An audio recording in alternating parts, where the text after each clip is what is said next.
గుర్తుకే మోడీజీ నాయకత్వం, మోడీజీ నాయకత్వం, కమలం పువ్వు గుర్తుకే, కమలం పువ్వు గుర్తుకే.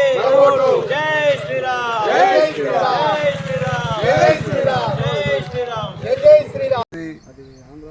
మోడీ గారు తిరిగి మూడోసారి కూడా ప్రధానమంత్రి రావాలా అనేటువంటి సంకల్పంతో కూడా ఈనాడు ఓటర్లో చాలా సంతోషంగా ఉన్నది. వాతావరణం బీజేపీ వైపు ఉన్నది. తప్పనిసరిగా ప్రతి ఓటర్ కూడా ఈనాడు ప్రధానమంత్రి మోడీ అవుతాడు. 400 సీట్లకు పైగా వస్తున్నటువంటి ఆశాభావాన్ని కూడా వాళ్ళు వ్యక్తపరుస్తున్నారు. వాళ్ళందరికీ కూడా ఈనాడు నేను ధన్యవాదాలు తెలియజేస్తున్నాను. జై జై శ్రీరామ్.